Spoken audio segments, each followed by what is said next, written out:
දුවේ මෙන්න මේ පුංචි පුංචි කාරණා පහ තියෙන්න ඕනේ ළඟ. ඔන්න ගෙවල් වල දුවලා ඉන්නවා නම්, ගෙවල් වල මිනිපිරියෝ ඉන්නවා නම් මේ ටික කියලා දෙන්න ඕනේ. කාන්තාවක් ළඟ මේ පහ තියෙන්න ඕනේ. මොනවාද?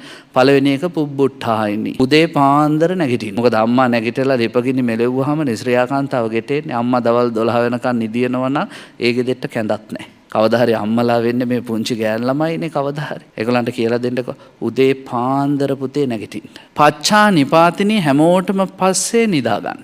කාන්තාවකට පින්වත්නි හැන්දෑවේ 6-7 වෙද්දි කලන්තේ හැදුනොත් අනේ දැන් හරි අමාරු යඟට නිදා ගන්න ඕනේ.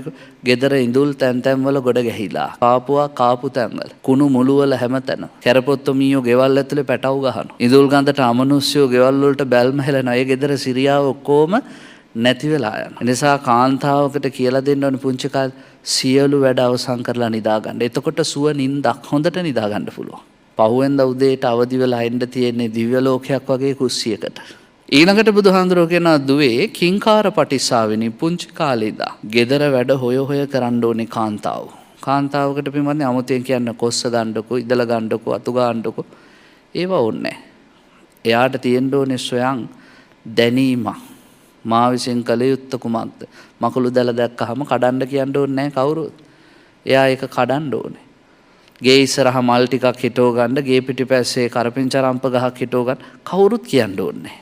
ඒ නිසා කාන්තාවකට තියෙන්න ඕනේ සහජ බුද්ධිය. කළ යුත්තේ කුමක්ද කියලා හොයා කරන්න ඕනේ. මනාපචාරිණී වටිනම දෙයක්. පිරිමියා කැමැති ස්වරූපෙන් ජීවත් වෙන්න උත්සාහ කරන්න පුංචි කාලේ. ගෑනු දරුවෝ තාත්තා කියන විදිහටම හැදෙන්න ඕනේ. කවදාවත් තාත්තගේ බස ඉක්මවා යන්න හොඳ නැහැ. ඒ නිසා පොඩි කාලේ ඉඳන්ම පිරිමියාගේ බසට අවනත වීමක්, හික්මීමක්, සංවරකමක්, කීකරුකමක් කාන්තාව තුළින් තියෙන්න ඕනේ. අන්තිම එක කියනවා ඔය මොනවා තිබ්බත් වැඩක් නැහැ කට හොඳ නැත්තම් පියවාදිනී.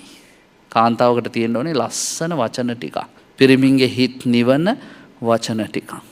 පිරිමි හැමතිස්සෙම කියන්නේ අපේ නෝනගේ ඔක්කොම හොඳයි කට තමයි නරක. ඒ නිසා ඒ කටත් පරිස්සම් කරගත්තොත් දුවේ ඒ කාන්තාවට ඉන්න පුළුවන් වටිනා විදියට. අම්මා තාත්තා කෙරෙහි අනුකම්පාවෙන් මෙන්න මේ කියන කරුණු පහ එකතු කරගන්න ඕනේ. මෙලොව පරලොව සැප කැමැතිනම්. උදේ පාන්දර නැගිටලා හැමෝටම පස්සේ නිදාගෙන ගෙදර වැඩ හොය කරලා පිරිමි බසට අවනත වෙලා සහ ප්‍රිය වචන කතා කරලා